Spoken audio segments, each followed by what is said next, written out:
I, along with many others, am going to have the Vanderbilt game penciled in for 2021 for sure.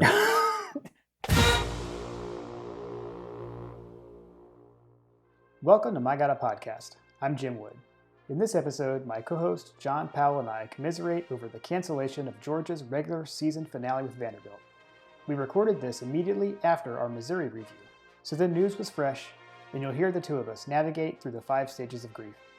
With no Georgia game to talk about, we also discuss championship weekend, the college football playoff, and we mix in a little Georgia basketball at the end.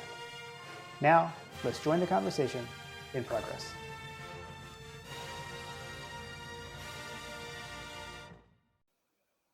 What I don't get is, actually, I don't know, restarting. I guess we can just talk, whatever. I'll pick it up wherever we want to. Listen, Jim. Listen, I'm bummed out right now. Okay, I'm just a sad Georgia fan right now. We've had 3 home games. I mean, I've got my co-host that's going to be potentially ending his streak of going to consecutive seasons on a home game, and I was looking forward to potentially meeting up with you. I was talking to my wife about it today. Like, I was going to try to ride up there and actually see a game in person for the first time in a while. And I'm just kind of sad. I'm just kind of bummed right now. Yeah, I don't really know what to say. We can kind of start with that. So, we talked about in the first Vanderbilt preview, although I guess this technically isn't the second Vanderbilt preview because there won't be a game. But I'm sorry. We talked about. I'm sorry. Who are you talking about? Who? Vandy. Yeah. They who shall not be named. They're dead to me. They're dead to me. So we were previewing them. We were talking about that, my streak coming in, and which was what last time I didn't go to a home game was like 1998. What did I say? 5, 6, something like that. I don't know, or no, 3. And last time I didn't go to a game was 92. And then I was jealous of a friend of the show, Tim Riley, was coming down. So bummer for him for that trip. He was already in Georgia, down from Minnesota when that game got canceled. But they were able to still make a trip of it, spend some time in Athens. And so I reached out to him actually on Sunday, and asked if he still had those tickets and was he looking to get rid of them. So I was going to have access to a friend of the show, Tim Riley's tickets to go to this game to extend my streak. And so, when that news came down, I was super bummed. I had some funny things to talk about. What hat do I wear to the game? I've got a couple of Nike hats that I've worn the last couple of seasons, or obviously you wear the My God a Podcast hat, Jim. What? Well, see, that was what was going to be the discussion. Do I wear the My God a Podcast hat? Do I wear the Run the Damn Ball hat? There's options now. So, so I don't know. Which, by the way, we do still have some more hats. So if anyone's interested, I posted a picture on the socials. So we've got red hats and charcoal hats with the logo. It's a nice embroidered patch. So we're happy with how they turned out. And now, John, you have one. Okay, but yeah, so we've got those. Reach out if you're interested. We've got some more. We can make that happen for you. So I was going to talk about that. Definitely bummed. And I mean, I don't know. What kills me is, they were able to play a game 2 days ago against Tennessee. So my question is, what has changed since then? And my guess, I don't know. I haven't heard any specific reports of if anything has changed or not. Which, if nothing changed, that's where I get upset of. There were a lot of articles that came out around how that it was so brave of them to play against Tennessee undermanned, but they didn't want to give up on the season and they wanted to have senior day. So what that says to me is they can play for their own seniors at home, but then they can't give Georgia seniors their final home game, and they're taking away Georgia's senior day. So Yeah, dude. I don't know. I really don't understand this whole situation. Like, number one, like, how did we get screwed so hard that we have only 3 home games in a 10-game season? It just well, I can seems answer like. that. You I mean mean, I it's recognize because that one of them was the Florida game, right? yeah, it's because of the Florida game. So basically, in a 10-game conference schedule, generally you should have 5 home games and 5 away games.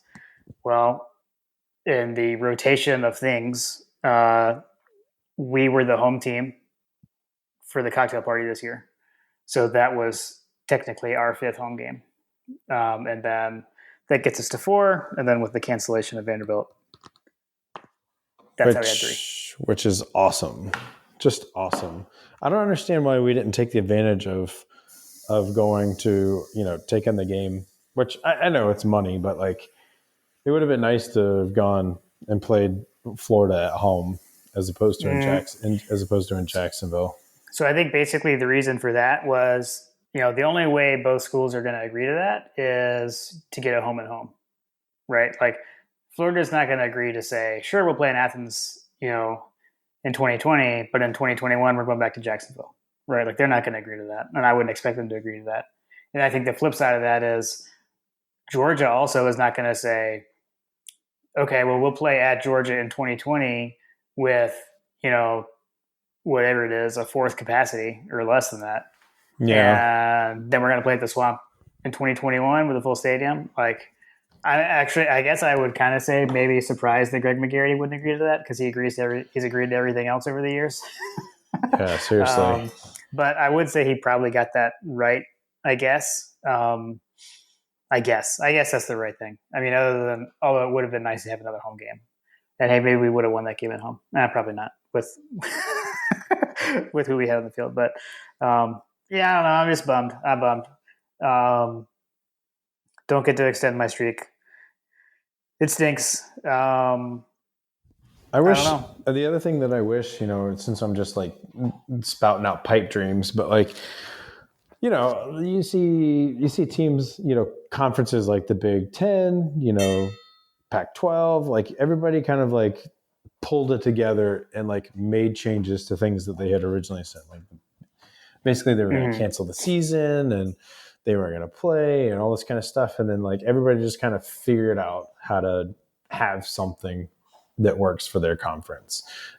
Obviously some of them had, more stringent protocols. The SEC just delayed their season instead of making changes. So like on the one hand, I'm very grateful for that scenario, but like I wish that I would have seen a little bit more forethought. Like when teams started canceling games in the SEC, it was like, oh shoot, like, well, now you can play on the 19th, and it was like these last minute kind of things. So like on the one hand, everything was well thought out, but then as things played out, like it frankly like kind of seemed like we probably should have known that this was going to happen, where COVID was going to take off as things got colder, and just pivot your conference's plan to accommodate what's going on in the world. So like, okay, Yeah, we're going to do 10 games. It's going to be SEC only. However, if you get to a position where you have to cancel games in the SEC and you feel the need from an economic standpoint and or a competitive standpoint and or fan demand standpoint to replace games with teams that are outside of the SEC, in the case of Georgia, in the case of South Carolina, in the case of Florida, in the case of, I don't know, whoever else. But like Texas A&M, they could probably have tried to play Texas or whoever. Like, yeah, replace your SEC games that get canceled, that can't get played, with someone else out of conference. No harm, no foul. Everybody's just going to do their own thing this year. And I wish that flexibility existed, because right now we're in a situation where, and in all honesty, like we don't know the whole details. Perhaps the SEC is willing to allow us to play another game, but no one else is willing to play Georgia, because we pretty much are going to dominate basically everybody that's on the potential list of candidates that we could potentially play, which would implode their season. Yeah, the only thing that I saw that the thing that I mean, so the Colorado State rumor was flying a lot. So there was Colorado State and Colorado Colorado was shut down first because they basically announced that they're not going to play any more games. And then we heard Brett McMurphy tweeted out that Colorado State had been looking for a game and had reached out to multiple Power Five teams, but couldn't make anything work. So, I mean, if that's true, and then we've also heard like Rodney Nabulsi, was the one that initially, at least for what I saw, was the first person to say Colorado State. If we assumed that the two talked, we both want a game. Now, what I don't know is to me, there's kind of two scenarios of why that would have fallen through. One, maybe we're both looking for a home game because they also had a lot of cancellations. So I don't know if they were trying to find a home game and are not willing to travel. So that could be it. I would just, we're not going to go there for sure, right? I mean, we're trying to find someone to come play us for our seniors to have a final game. So that would be a possibility. And then the other one would be Georgia and Colorado State were game, and the SEC stepped in and said, "No, we told you guys no non-conference games." Which who knows? You would think, I don't know. I guess I don't know what the order of operations would be. Do you kind of like ask for forgiveness later? Like talk to Colorado State first, right? And then go, "Hey, SEC, look, they're willing to play us. Can we get an exemption?" Maybe that's kind of the route our administration took, and it got shut down, or maybe it didn't get shut down. Like we don't know. And I don't know if we'll ever know. We may within the next few days get more details, but so here's my question. If And I asked Seth Emerson this, and I never got a response to him. Like, what happens if the University of Georgia decided to have a scrimmage with Georgia Tech this weekend? Like, what happens? Let's say it's what could I mean, yeah, I don't know. I mean, I would say, so the SAC obviously could step in and say, you can't do that. And then if we say, well, we don't care, we're going to do it anyways, then what would they, I don't know. Yeah. What you would happen? Think about it, because the SEC provides the officials. Also, the SEC owns the TV rights, right? So that's not, the school doesn't own it. So they could say it won't be on TV. I would assume we're not going to give you any officials. Okay, we could get our own officials, but I don't know what we could do about TV. Right? We could stream it on GeorgiaDogs.com. Right, but they might be able to. But they maybe, yeah. So maybe we could do that. But then they could fine us. Who knows? I don't know. I don't know what it is all there. But yeah, I would definitely like to kick and scream. I mean, seriously, you remember that year that I can't remember exactly the whole details. I want to say it was the Masters, where they basically were where the Masters was like, you know what, screw you guys, we're gonna do it our own way, and we're gonna do everything. We're gonna fund everything. We'll just do it ourselves. Yeah, they did, and because I think basically they had the weekend rounds on CBS or whatever, but they just everything else they streamed that year. I mean, they still do a lot of that. But again, they own their own rights, and we don't. The SEC does. So yeah. I don't think there's really anything we can do about it. I mean, again, I think probably, and this is all speculation, but I would guess that our plan was, let's find an opponent, see if someone will agree to come to play us, and again, then go to the SEC and ask for an exemption. That's my guess, and they probably said no. But again, who knows? Maybe we couldn't even find anybody. I mean, who is going to want to play us right now? I mean, I don't care. Georgia Southern, Georgia State. No. Yeah, but they're not going to play us. I'll take anybody. What are they? No. That's not you're doing the opposite end. We'll play anybody. No one else wants to play Georgia right now the way we're playing. And I saw, actually, this is on Punt and Pass.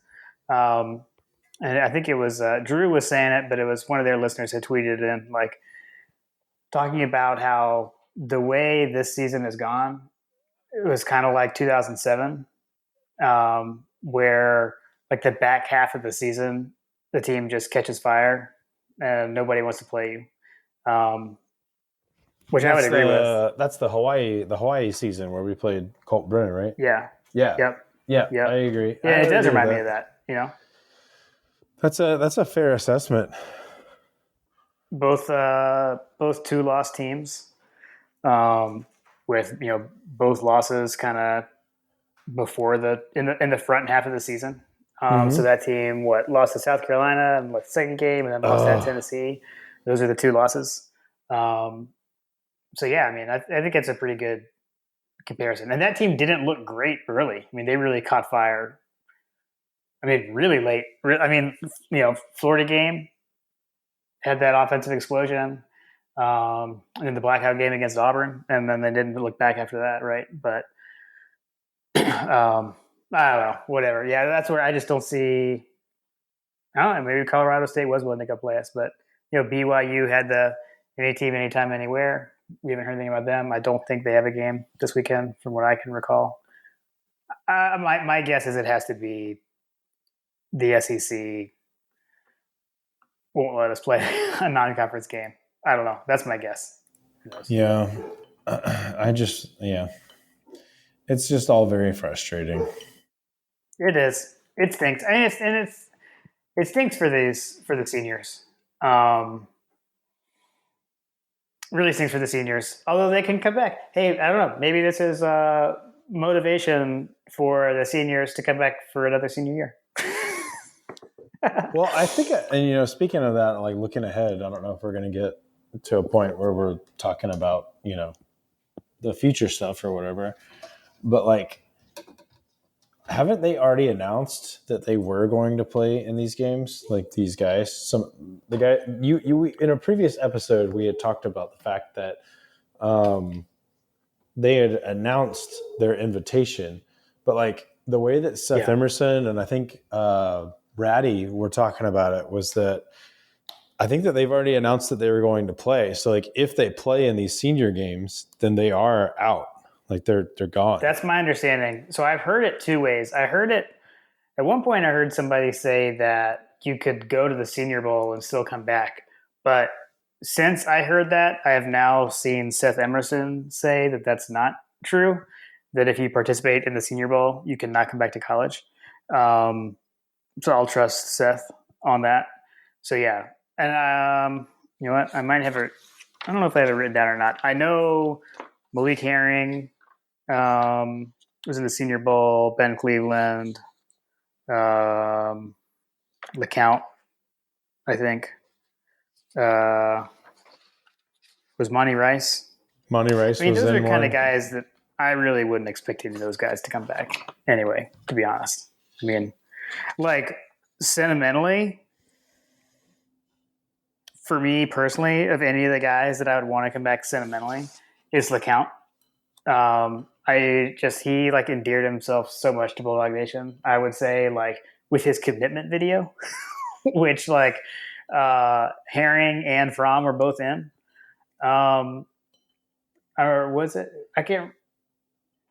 There was a video with the three of them, and they were like trying to, there was like the Santa Claus thing and all the Savage and Sikkim 17 or whatever. And there was the, I think it was Malik Herring's. Yeah, it was Malik Herring's commitment video that LeCount was in. That's what it was. And at the end when it was like, LeCount and Fromm were talking about like when they're going to let Malik Herring in on the secret that they had sent him this letter and not that they pretended that they were Santa or whatever. And like that it wasn't actually Santa, it was them. And like LeCount was like, I don't know, maybe we'll let him know sophomore year, Jacksonville, after we just beat Florida again. I don't know. Like I don't like when that video came out. Like I was just, God, I love this kid. This kid's amazing. Like, and then I mean, he's been so good his whole career. So like I don't know. Sentimentally, I'd love to have him back. He didn't. He only got to play half a season, half of a shortened season. So that's what I was gonna say. Like, they obviously have talent, but like, could any of them play themselves into the first round?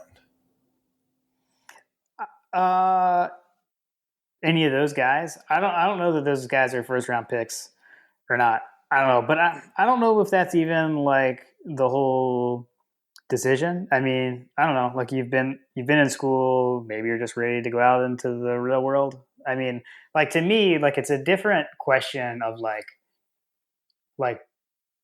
leaving early, right? So like leaving after 3 years versus 4 is very different than thinking about coming back for your senior year. And there is one other thing about this too. Like there is a numbers issue. So, and Kirby talked about this in his press conference last week. Like, yes, there is a like a rule for 2021. So basically, there's 85 scholarship limit. Let's say 5 seniors come back, right?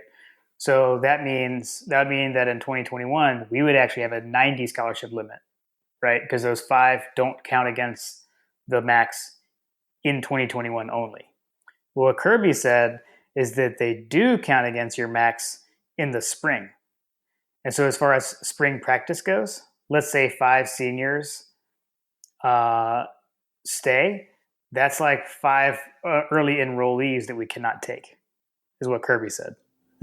So there still is a numbers game with spring practice and with early enrollees. And, it sounds like we have a lot of early enrollees coming in, or we're planning on it, which, early signing day is this week also, which I know we don't get, neither of us follow the Cruton like super strictly. I know our class has picked up a lot of late. Yeah, we got some. But yeah, so that would be the issue there. Yeah. Well.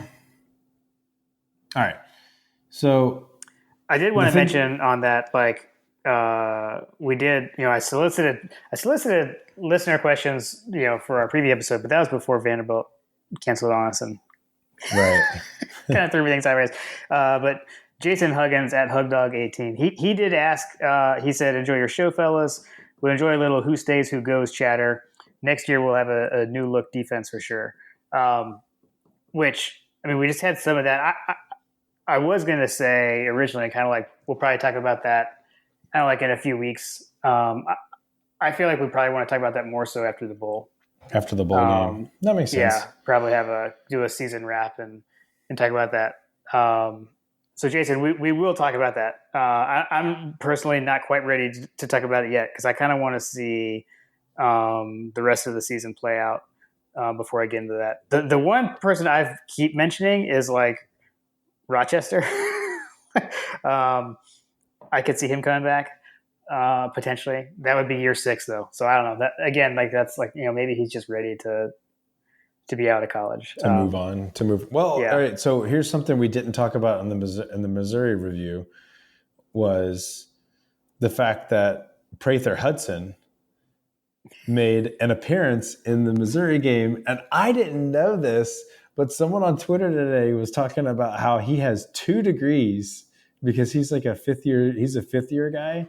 So he's got 2 degrees. So we could be talking about Dr. Prather Hudson next year if he decides to stick around. That would be amazing. That would be amazing. I don't know about you, but like when he came into the game, I like instantly tagged Will Leach and I was like, Will, Prather Hudson sighting. And like I think his like Twitter mentions like blow up whenever Prather Hudson we had a Prather Hudson sighting in the last game, and we didn't talk about it. I'm very disappointed. And I think Nathan Lawrence has the line now that I think it was Nathan that Prather Hudson is like the human victory cigar. So yeah, the human victory cigar. He did really well too. Yeah. I mean, we've got the running back depth for sure. So. Yeah. Okay, you know what? I was just looking at I had kind of halfway started my Vandy prep before it got canceled. I have a couple of things jotted down. Let me just rattle these off to you that are still pertinent. All right. So Dwan Mathis, we haven't talked about Mathis. So Mathis does have an official destination. He is transferring to Temple. So that came out today. Is that confirmed? So wish him the best. Is that confirmed? Yes, like Mathis tweeted it from his account. But he deleted it. But then he posted it again. I think he changed the picture or the wording or something. Got it. But within like 5 minutes he had put it back out again. Well, the University of Georgia did the same thing today. They tweeted out that Georgia completes its season as 7-2 or whatever, and then they deleted that tweet and it was like, season update. Right, yeah. Proof that they were at least trying. Right, guys, we're still on the phone. Calm down. That's good. But the one thing I'll say about Mathis is like I've had several people mention to me like, what if he goes to Ohio State? We've definitely had the end of Ohio State and all this kind of stuff. So I think I had said that would be the nightmare scenario. So no Ohio State, no one in the SEC. Um, he hopefully he'll do well at Temple. Alma mater of John Kincaid. So I don't know. I was always a big fan of the Buck and Kincaid show.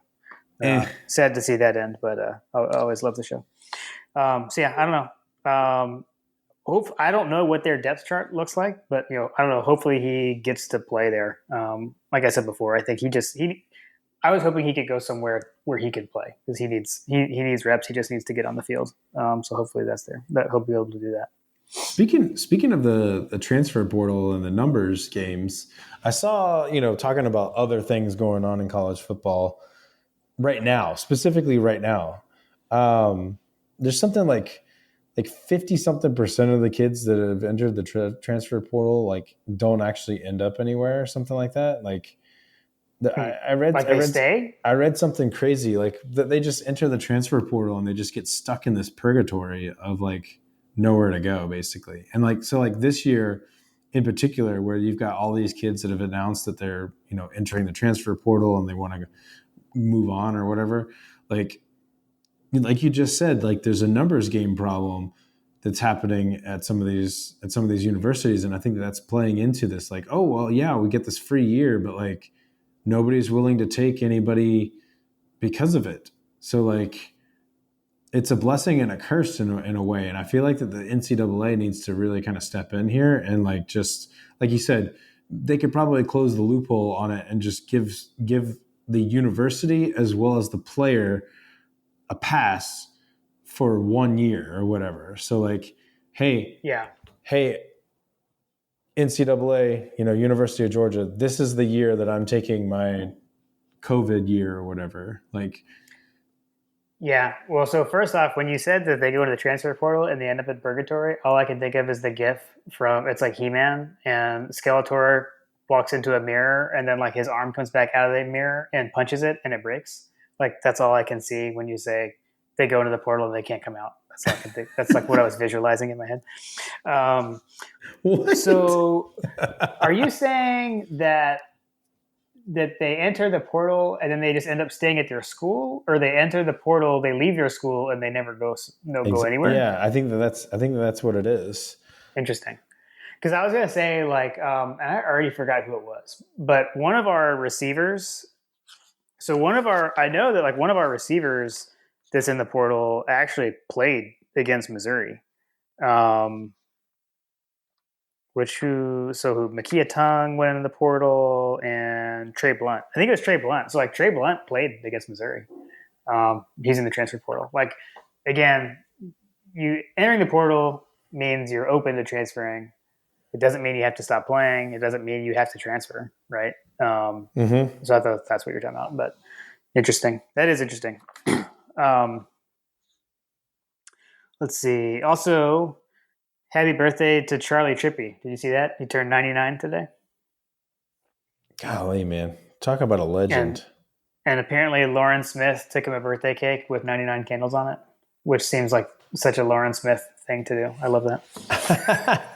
That's funny. Oh, here it is. All right, Brett McMurphy. All right, so this is the tweet, and then someone followed it up with a link to an article that references a tweet from May of this year. So anyway, all right. Okay. So Brett. So here's the full thing. In the past 12 days, 190 players have entered the NCAA transfer portal. With all players not losing a year of eligibility, there could be massive roster issues nationally, and/or a ton of players with nowhere to transfer to. And then another blue check mark, Chris Hummer, who was the writer who wrote this article, and I guess it was behind the tweet originally. So he's saying that's already an issue. It's just going to be magnified for 2020. So he's saying that 54% of FBS 3-star or better transfers didn't stay in the FBS during the 2018-2019 cycle. So it's they go down, maybe they drop down or whatever. Exactly. So okay. Anyway, if you're considering transferring, this might not be the best time to go. So like, Yeah. I'm hoping that like Kirby can like, I don't know. I mean, to a certain extent, they're kind of screwed because like, you got a university like Georgia where we literally have no problem with numbers. Like we don't have the roster management problems that like say Vanderbilt does. Right. So like Vandy only has 46 players. Mississippi State had 49 players. LSU has however many players they have. But like we don't have that problem. So like the NCAA should be able to do something about this. Like So that's where like the interesting thing is. So what they're saying, like what they've done is they've made a one. So this thing like the 1 year.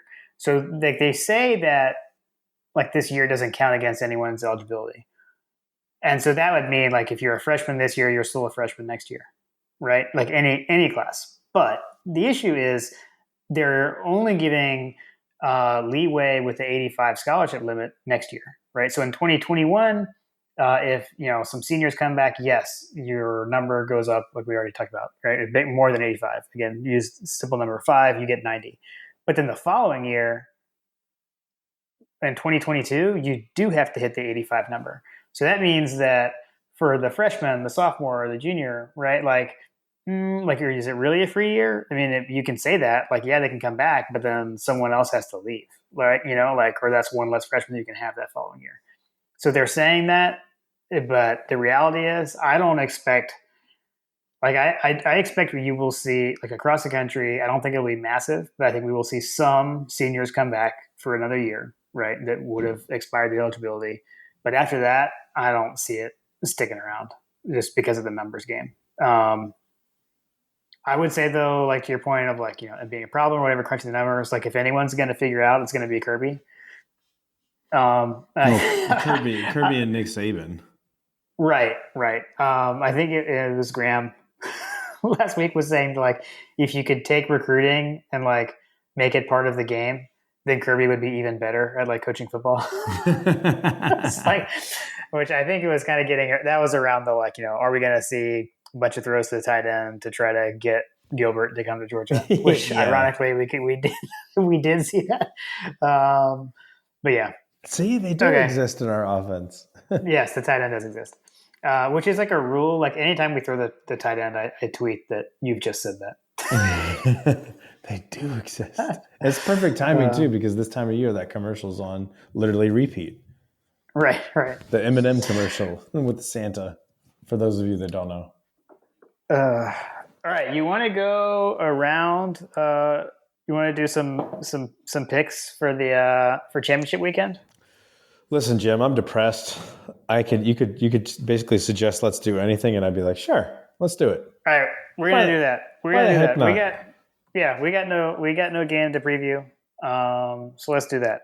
And so here's the funny thing: I was trying to look up what are the lines on these games, and so I went to OddsShark because that's what I do when I'm looking for our games. Not a sponsor yet. They have the wrong game up. For Pac-12 title game, was supposed to be Southern Cal against Washington. Washington backed out and said they can't play, and so the Pac-12 said, "Okay, like Oregon, now you play USC." So it's actually USC against Oregon. They changed that game today, but OddsShark has still listed USC versus Washington. So I don't even know what the line is. I don't think anybody knows what's going on right now. We got conferences making up rules except for the SEC. Right. Hey, Ohio State, you didn't play enough games. Well, you were going to win anyway, so let's That's the one, kind of like you were saying earlier, like you kind of wish the SEC would kind of go and change some of their rules. I mean, like, that doesn't really bother me a whole lot. Like, they made that rule this year. I don't even know why they even thought to make that rule. It seemed kind of silly. Like, why would they put themselves again? They just messed. They didn't handle it well, but whatever. No. But removing that game minimum, I don't really have a huge problem with. So, I saw Putt and Pass today. Like Aaron Murray was saying, like if USC wins this game, like what's the difference between USC and Ohio State? Like they're both 5-0. The Pac-12 is better than the Big Ten this year. Like, what's the difference? Which I think is a fair question, personally. I mean, I agree. It's almost like we're making up rules as we go along. kind of like we're making up our content as we go along right now. I mean, because we had freaking Vanderbilt like cancel our game twice. Yeah, you know what we didn't talk about was how we need to kick Vanderbilt and Missouri out of the SEC and contract back to 12 teams. That's my preference. Well, I already wanted to do that anyways, but this solidifies it. Let's go ahead and talk about that, Jim, because I'm No, pretty much just wanting to sever all ties with Vanderbilt at this point. And let me tell you, I, along with many others, am going to have the Vanderbilt game penciled in for 2021 for sure. Yeah. So when we first previewed, when we only previewed, remember we had I think it was UG Hoops Mafia had said like, if Kirby didn't take the starters out, how many points could we put up on Vandy? And we said 60, but we wouldn't. We might next year, and I would put the number even higher. Although we have to see what they look like. I don't know. They got a new coach. I say which I didn't even mention, but whatever. I say we Cumberland versus Georgia Tech them. Okay, so I got this stuff up. Okay, so Oregon is this is so weird. Okay, so Pac-12 championship game, you have 5-0 USC against 3-2 Oregon. And again, it wasn't supposed to be Oregon. It's supposed to be Washington. I'm not sure what Washington's record is, but they had to back out because of numbers or whatever. So I can tell you that Oregon's on a 2-game losing streak. They lost to Oregon State and Cal, their last 2 games. So they actually had them lined up to play Colorado. So like they were gonna have 2 Pac-12 games this weekend, and they had like Oregon and Colorado basically like came to the same city, and they were gonna play there. But then have them both there as backups in case either USC or Washington couldn't play. And then Washington said we can't play, and so they elevated Oregon to the Pac-12 title game, which is crazy. So very crazy, very crazy. You know what? I'm going to go crazy, and I'm going to pick Oregon for the upset. I mean, at this point, what does it matter? At this point, like I'll take all of the underdogs. Let's just vote for chaos, Jim. Let's just vote for chaos. You know what? Let's do this instead. We don't need to preview all these games. Let's just walk through the scenario that gets us into the playoff, because I mentioned that earlier. Let's look at these games. Screw these other people. So let's look at this. All right, so Pac-12, I would say we probably want Oregon to win because that rules US, because Oregon has no chance. USC, you could somehow make some crazy argument. All right, let's do it. All right, we're rolling the dice here. We're finding the 1%. All right, Big 12 title game. You got number 7 Iowa State against number 11 Oklahoma. And let's see, they both have 2 losses. So I don't know, honestly, like about eliminating one of those guys. I don't know whether it matters. Like Oklahoma is lower ranked. So let's say we probably want Iowa State to lose, I would think. So you want Oklahoma to win. Then you got Big 10 title game, Northwestern against Ohio State. I mean, to me, I don't see a 2-loss Georgia team getting in over a 6-0 Ohio State as Big 10 champs. So I think we want Northwestern to win. Go Northwestern. Sorry, Justin Fields. So get that. Then you've got Clemson, Notre Dame. I think you want Notre Dame to beat Clemson again, to get Clemson down to 2 losses, just like Georgia. Mm-hmm. Right? So we want Notre Dame. Mm-hmm. And then you've got Alabama, Florida.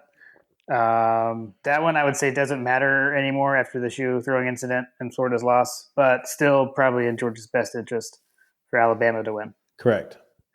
Okay. The only other wacky things I think that could come into play is you would also want 8-0 Cincinnati, who's currently number 6. You'd prefer them to lose as well, right? So they're playing Tulsa this weekend. So you also want Tulsa to beat Cincinnati. If all of those things happen, maybe we slide in at number 4. I think that's Actually, you know what? There's still another problem. You got A&M, right? Because Texas A&M's only A&M. loss is to Bama. So you also need A&M probably to lose to Tennessee. And so if all those things happen, you'd have Alabama at 1, Notre Dame at 2. I mean, if all of those things happen, you could potentially have, even if A&M won, or say Ohio State, right? Like put them one of them at 3, and Wasn't then Georgia's at 4. But I don't see like Clemson dropping below us. Like I would like this 1% is very 1%. isn't there a scenario whereby if LSU can't go this weekend versus Ole Miss, was it? So if Mm-hmm. LSU can't go against Ole Miss, then I, wasn't there like a Well, scenario where we LSU is the home team. Yeah, then like maybe Ole Miss would go Ole to Miss? Georgia. Is that what you're saying? Well, I thought someone floated the idea out there that Ole Miss would go to Tennessee and Texas A&M would go to Georgia. I've seen that. I don't. I mean, again, I don't see them doing that either. But yeah, yeah. I mean, like that was one of the popular things, right? Was that it would be good for the SEC to have A&M get another marquee game against Georgia. Right. Like that idea is basically floated of trying to get A&M in the playoff. Like this is you're trying to convince the SEC to do this, right? So you say if A&M adds a win over Georgia to their resume, then they're probably in the playoff, right? Like you say maybe they're more impressive than even a 6-0 Ohio State, right? Like you're trying to get them in over Ohio State. Now, obviously, Georgia, beats A&M, then it hurts them. But if you, I don't know, that's the idea. That's why that keeps getting floated. But again, I don't see the SEC doing that. We're just in this. It's like we're in World War II right now. We're just in the trenches. You and I are just in the trenches, and we're just fighting this uphill battle. And I just want the joy Noel. Like let's call a truce. Let's come out onto the middle of the field here, guys, and let's just play and shake hands and pretend that we like each other for the good of humanity. And let's just play football. All right, let's just play football Yeah, this weekend, let's do please, it. please. I did. I wanted to go because I had seen this on Twitter Saturday night. So I will give credit. It was a Tyler Badger. He's T Badger 23. He's a big follower of Georgia basketball as well. So he had tweeted this during the Florida LSU game. He said, "Hear me out. Florida goes on to lose tonight, loses to Bama in the SEC championship game. A&M loses to Tennessee. Cincinnati loses to Tulsa. Notre Dame beats Clemson again, and Iowa State loses to Oklahoma. We have a chance at the 4th seed." So I think that's pretty much what we just said. Although we also added in Ohio State loses to Northwestern. I mean, I think if all those things happen, maybe. Maybe. I would still say probably not, but you never know. Never say never. You're So, telling me there's a chance. So you're saying there's a chance. Okay, let's do an actual playoff prediction. So who do you think the 4 teams will be in the playoff? I believe that Bama's going to trounce Florida for position number 1. I believe that Clemson will beat Notre Dame. Oh crap! What are the other 2 teams? What are the? So right now the top 4 is so those 2 plus Notre Dame and Ohio State. That's the top 4 right now. And then you got A&M at 5. I think Ohio State's going to beat Northwestern this weekend, so that would give you 3. What was the other higher ranking teams? Well, and we don't have the new rankings yet. So Florida was 6th. They're obviously dropping. You got Iowa State, Cincinnati. So if Notre Dame loses, that puts them at 9-1. And Texas Well, A&M. They'd be Well, Notre Dame's 10-0. 10-1. So they'd be 10-1. I think Notre Dame's in. Period. Personally, I think if Notre Dame beats Clemson again, then Okay. that could knock them out, So right? It still might not. But so if Notre Dame loses, if Clemson beats Notre Dame, I think they're both in, personally. okay, so here's my take, and this is going to be an absolute hot take. Ohio Okay. State doesn't deserve to be in the college football playoff. Period. End of story, in my opinion. They've only played 5 games. If they play this weekend, they'll have played 6 games. And that's 3 less than everyone else for the most part. So Yep. they have 3 games, 3 games of body of work, 3 games of wear and tear, 3 games of potential cancellations and quarterback injuries and key player injuries and COVID, exclusions. Like I think it's BS that literally every other team in the top 11 has played more than 7 games. Yeah. And it's embarrassing that they're sitting there at number 4, and the next closest team in their conference is North or Indiana at 6-1 and Northwestern at 5-1. Iowa, I mean, I just don't see that there's any justification that anyone could make for them to realistically have a claim to being in the playoff, even if they went out and go 5-0. Notre Yeah. Dame, Notre Dame is sitting there at 10-0. They've played more games than literally anyone in the country. Now, there's Well, so one thing, if you're looking at the playoff rankings, like they're a week old. So right, and like they didn't play this last week, Notre Dame or Clemson, because they did their kind of sit out thing.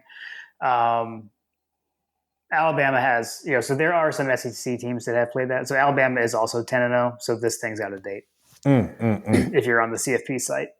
But so this is this has Georgia's 7-2, Cincinnati's exactly. 9-0, or Well, see, that's the thing. I don't know on all these teams like if they all played last week. I'm not 100% if I don't know for sure. right. This site kind of stinks. I don't know that Iowa State deserves to be up there. I really don't. Where the heck did those guys come from? Right. So who are your 4? You've only given me Bama and Clemson. No, I gave you a Bama, No, you said Notre Dame. Clemson. I'm I'm leaning towards Notre Dame at this point because, like you said, like they've played like 10 games and Yeah. 11 games or whatever, and they're undefeated. Which, where are they ranked in the strength of schedule situation? They're number 16. So, of the 4 playoff teams, they have the weakest schedule in the entirety of them. Ohio State has a tougher schedule than Notre Dame does. Yeah, but with 5 games though, that's the thing. And like the thing that I would say, I was like we talked about this last week at some point around just like the number of games. I mean, if you look on paper, no one would have believed that Florida would have lost to LSU, and so you can sit there and say, well, what's the point of playing it? Well, because you got to play the games. I mean, and like Ohio State, who knows? Like, should they wax everyone that would have been on their schedule? Yes. Would they have? Who knows? I mean, they've had meltdowns in recent memory, right? And other teams not named Alabama I mean, that have coaches not named Nick Saban have a hiccup. there's every any given Saturday, right? Any given Yeah. Saturday, like Georgia, in '05 when DJ Shockley gets hurt, like all of a sudden Yep. the miracle season that we were having just dies. Like, let's say, God forbid, knock on your head, Jim, like Justin Fields gets hurt in one of these games, then all of a sudden they don't have their all-world quarterback to save them, much like the fact that Clemson was forced to play a game without their star quarterback and just barely lost to Notre Dame. So, like, Yeah. to me, like, man, this whole scenario is just so dumb. Like, if you were looking at it on paper, Alabama, Notre Dame, Clemson, Texas A&M, that's my 4 teams. Okay. Like, everybody else doesn't deserve to be in the playoff. Period. Yeah. So I mean, if everything like holds serve, right? So I'm assuming, well, Bama's going to wax Florida. I mean, I don't see that being any kind of competition personally. Um, and then I'm sticking to Notre Dame is in win or lose. I personally think they would just flip order. Like Clemson would move up. If Clemson wins this game, Clemson jumps up to 2, Notre Dame drops to 3. Um, I agree. I think A&M should be in over Ohio State, but I don't think it'll happen. So I'm going to go same, but Ohio State. Now, what I'm going to be rooting for is just absolute chaos and just put the committee in a situation where they can't win and they can't please anyone. That would be awesome. I mean, they're already at that point. Yeah.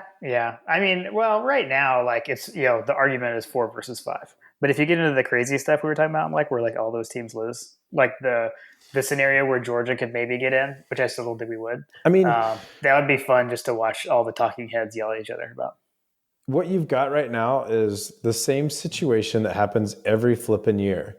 So yeah, Notre Dame is a part of a conference this year, which that must be nice to just do whatever the heck you want on any given year and be like, hey guys, I think we'll play in the SEC this year. Next year we're going to play in the ACC.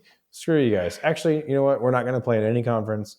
We're going to play all the academies and we're going to play a handful of ACC play teams and maybe a couple of other people here and there and call it a day. Like they have the crappiest schedule of everyone in the top 12, 15, whatever. They have the worst schedule of all of them. Like, are you kidding like me? In general, on general years. Yeah. And that's basically how they've done things for forever. And they just have skated by on it. And I'm not trying to take away. They've obviously put up a lot of great numbers against a lot of crappy teams. And they're getting a pass. And I frankly don't believe that they should get a pass because. Well, this year though, I mean, in general, I agree.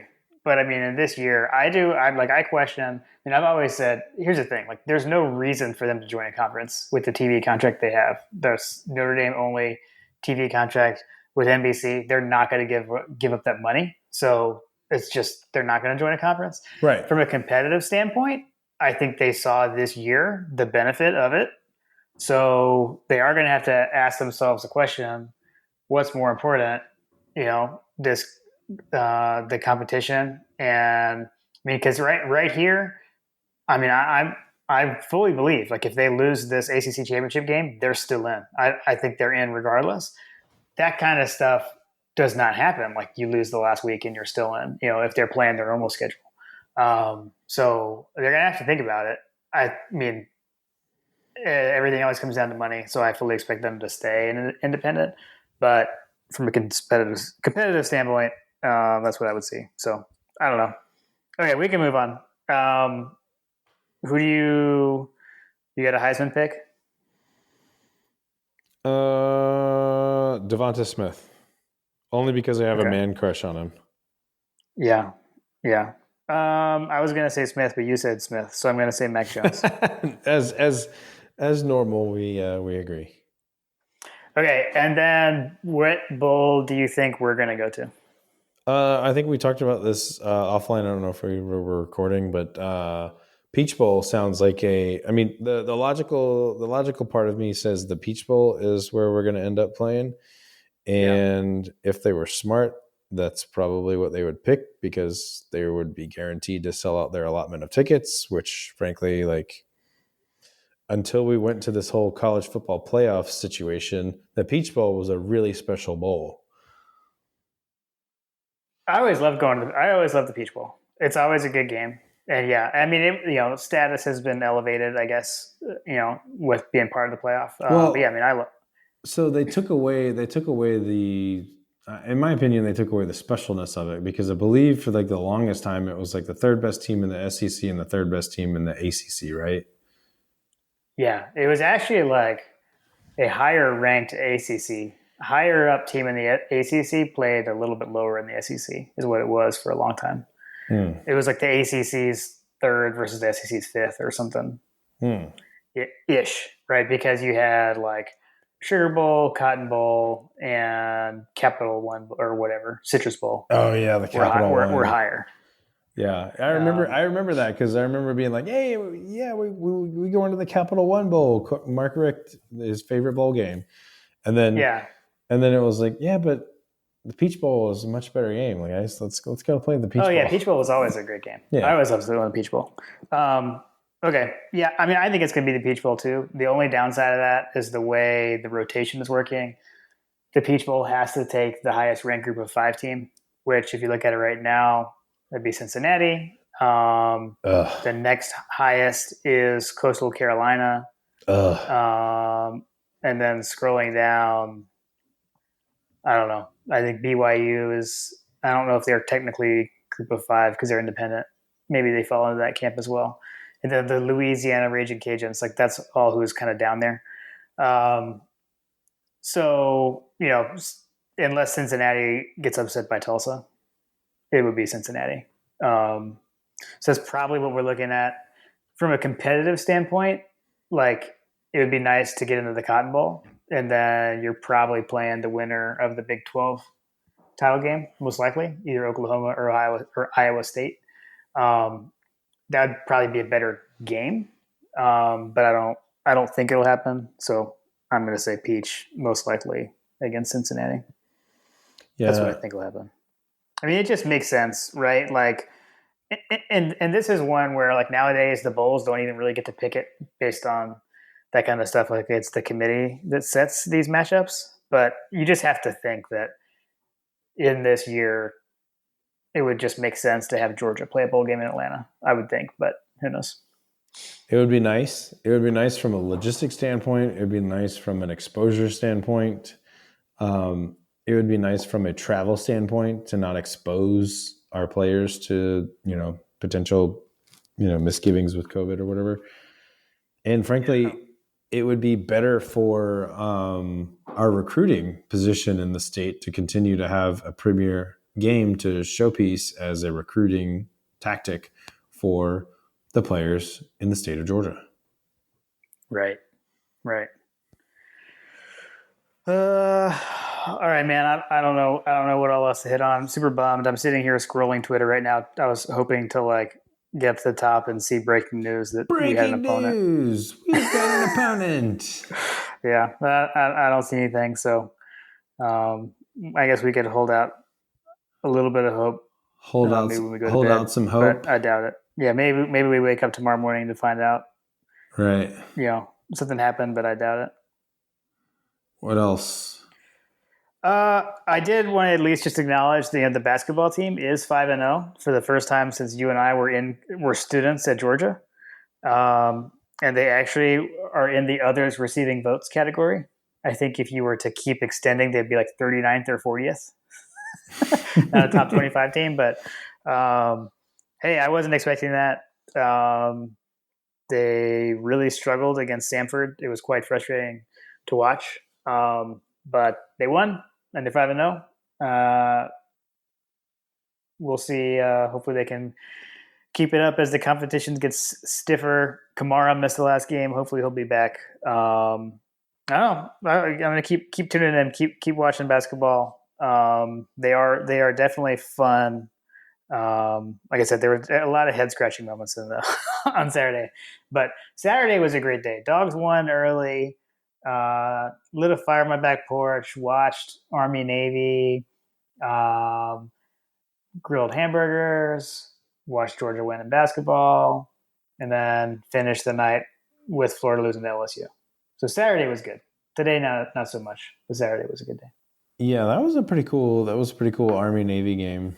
To watch Army absolutely take them to the woodshed. Yeah, it was fun. I had one of my veteran buddies who was in the Army over on the porch when we watched it. So that was fun. Right. And then yeah, I don't know. There's nothing else to really say. There's nothing else to really say about this situation that we find Yeah, I ourselves guess. in. Yeah, I guess. I mean, if there's a magical opponent, do we hop on a quick preview show? Sure. Why Yeah, not? if there's a magical opponent, we'll talk and we'll preview whoever they are. I doubt it, but otherwise, It's COVID What's that? 2020. It's COVID 2020 year, and there's just no telling what's going to happen this year, Jim. Isn't Kentucky having a really like epic bad year? Yeah, we actually got more votes in the AP poll than Kentucky this week. What's going on with the Blue Bloods in the basketball? Yeah, I don't know. I don't know. See, like this is where like when we like previewed football season, I was talking about like it's going to be a crazy year and all that kind of stuff, and like it has been, but we look at the top of the standings as I sit today, and we have Alabama, Notre Dame, Clemson, Ohio State. Like it's actually not that shocking at the top, and like Alabama is like boringly 10-0 again. Um, so I don't know. Maybe the craziness actually happens in basketball, and we see something wacky. Um, standings that you would not have expected in basketball this year. Maybe basketball has the crazy season. Yeah, I mean, it certainly seems that way because I just like I don't know. Basketball just seems like it's just not going to be the ideal situation for this Well, yeah, I mean Georgia's already environment. had what two games canceled. Although they've played the amount of games they should have by now, they were able to find replacements both times. So, nah, don't know. Well, I think that that's also somewhat of a symptom of the fact that there's just such a huge basketball opportunity. You know what I mean? Like it's not like football Yeah, where you got like, you know, there's only so many teams that we can play. right. Well, yeah, there's a lot more schools, that play basketball, and then also like you're looking at the SEC, we don't have the no non-conference rule in basketball. It's not conference only, so that obviously opens up the opportunities, right? Hey, Greg McGarity, why don't we use that as leverage for a non-conference a Yeah, non-conference football game? Be like, hey, they're doing it in basketball, guys. Why can't we do it? right, right, exactly. All right. Well, unless there's a magical last minute game, we'll probably just reconvene. I don't know when we find out, Leo, who we're what bowl there will be, etc. I assume we'll preview that game. Um, but we'll put it out on the socials and update. When we'll be getting back together, we'll solicit questions again, etc. So Absolutely. I'll sign off with my usual go dogs and go chaos. there you go. Nice. I love it. Love it. Go dogs.